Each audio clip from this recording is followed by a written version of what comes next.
Hi, my name is Phil Togwell. I work for 24/7 Prayer and prayer spaces in schools. It's been another amazing year.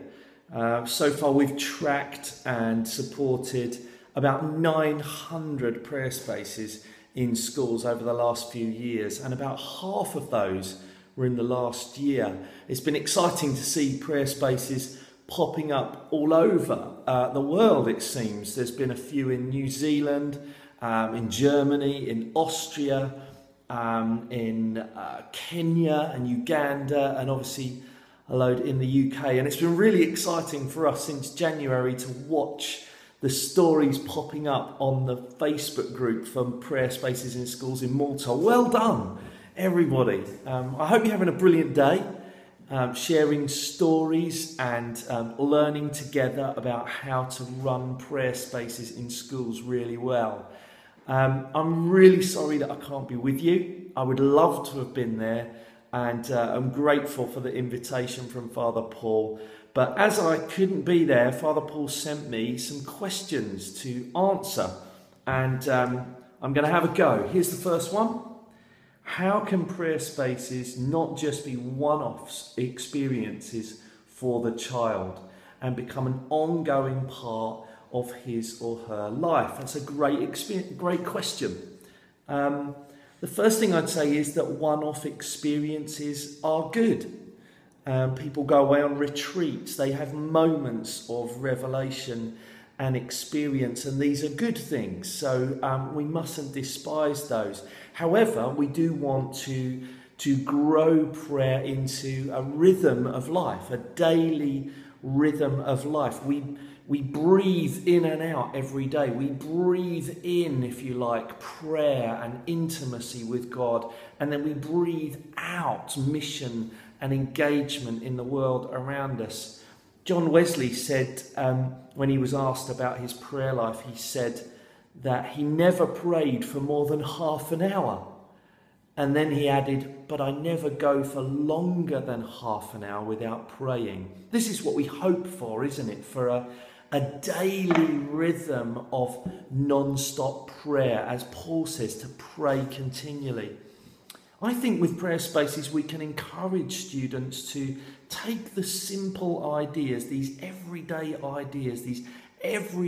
objects of post-it notes and stones and sticks and cardboard, and to find their own way of expressing prayer throughout their days. Encourage them to build a sacred space, a prayer space in the corner of their bedroom at home, or to take a walk every day and take a stone with them that they've written a prayer on, or to learn some liturgy that they can use as part of their daily rhythm. I think we can teach skills through these prayer spaces that will help young people and children to develop a daily rhythm of breathing in, breathing out prayer.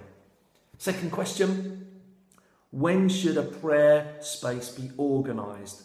Only linked to special days or events or feasts, or at any time? I think it is good to use festivals and days and feasts because it encourages these children and young people to participate in the story of that festival, to join in with the story. Rather than just hearing the story, they are living the story, praying the story, joining in with the story.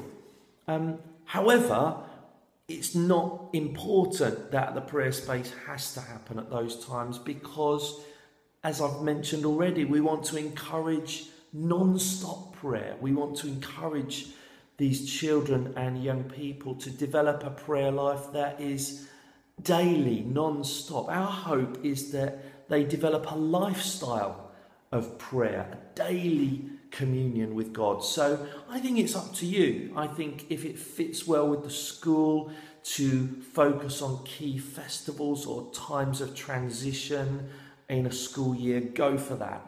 But don't be restricted to that. Third question, where and how can we find or create new prayer activities? Great question. The best place to go is the Prayer Spaces in Schools website, www prayerspacesinsschools.com/library. There's about 60 or 70 prayer activities that have been used in other schools there for you to download for free, and they've got all the information. There's also another section in that library called Prayer Activity Guidelines, and it goes through 7 key things that hopefully will help you to sculpt and create new prayer activities. My advice, those children and young people that have already experienced a prayer space, get them together and get them to talk a little bit about what's going on in their lives, and then encourage them to think about how could you create a prayer activity around that theme. What would you like to do to help you express prayer about that part of your life? So whether it's relationships that are falling apart, or the worries that they're carrying, or the fears that they're struggling with, or their hopes for the future, whatever it is, ask these children and young people to come up with their own ideas for how they would like to express their prayer. Some of the prayer activities on the Prayer Spaces in Schools website were designed by children and young people, and often they're the really popular ones. The last thing I'd say on that is, if you do design a new prayer activity and it works really well, please send it to us and let us know so that we can share it with others. So, question 4, how do we produce, provide and share prayer space materials among those organising prayer spaces? That's a great question too, because sharing is good. And we're in this together.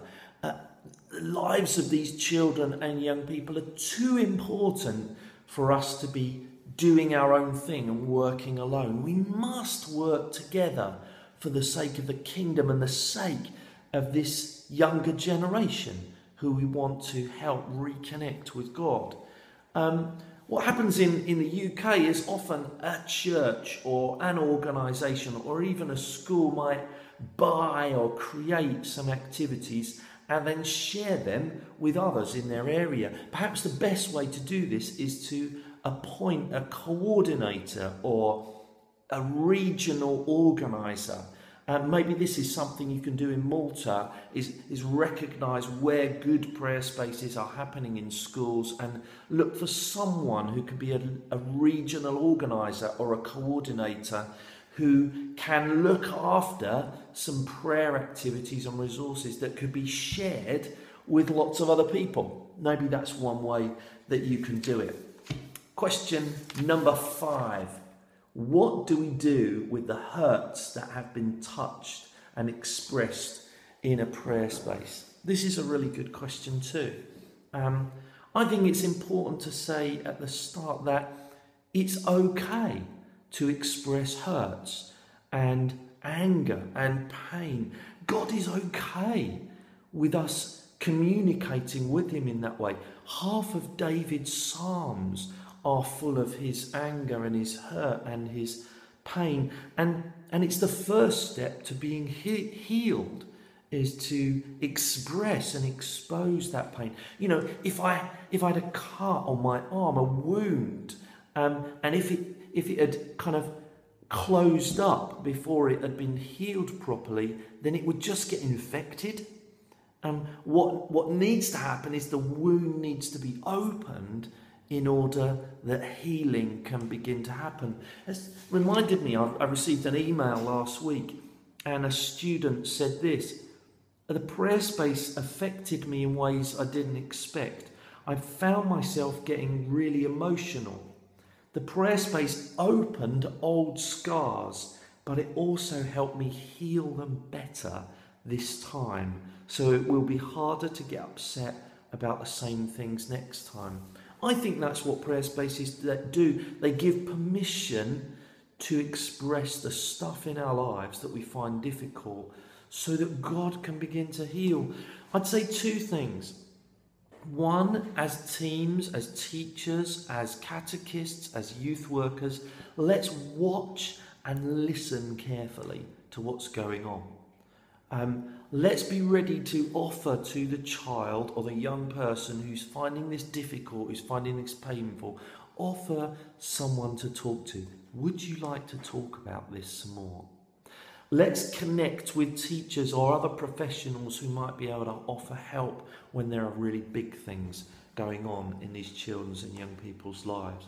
The second thing, I think, let's not forget that the Holy Spirit is a comforter and a counsellor and a healer. And very often in prayer spaces, I've watched things happen in the lives of these children and young people, and it's the Holy Spirit that's done an incredible work in them and has brought about the beginnings of healing in their lives. Final question, what next? Where do we go from here? What happens after a prayer space? How should it be followed up? Father Paul, that's 4 questions, that's not 1. Anyway, what happens next after prayer? Can anything happen next after prayer? I wonder if the disciples, having learnt Jesus' prayer, having learnt the Lord's Prayer, then went up to him and said, Jesus, what's next? We've done prayer, what do we do next? It's a crazy question, because there's nothing more important than ongoing, deepening, more honest, more real communication with God. So in a sense, the answer to that question is there's nothing next. It's this forever. Heaven is going to be eternal communion with God face to face. And I think, I'm not an expert in prayer. In spite of the fact I've been working within this context for years, I still feel like I'm just beginning and I have loads to learn. Having said that, maybe in our prayer spaces, maybe many of our activities are about expressing things to God, talking to God. Maybe we could think about learning to listen to God. Maybe we could create some activities in prayer spaces that encourage children and young people to listen more to God and to discern what is God saying to you. Maybe we could create some activities, maybe we could think about how we encourage children and young people to become the answer to their own prayers. Because God very often, when he speaks to us, he says, I want you to become the answer to your own prayers. So maybe we could think about that. Maybe there's 3 things that I would like to leave you with. Head, heart, hands.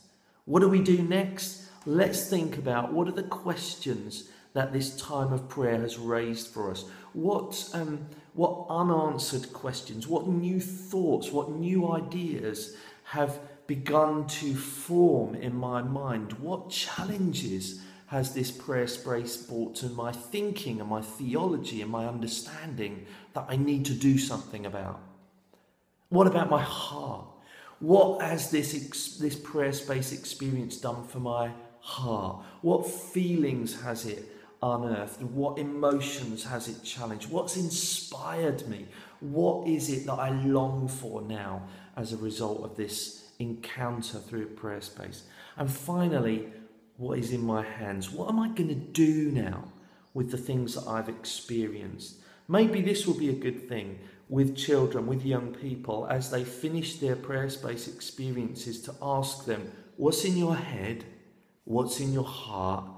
What's in your hands?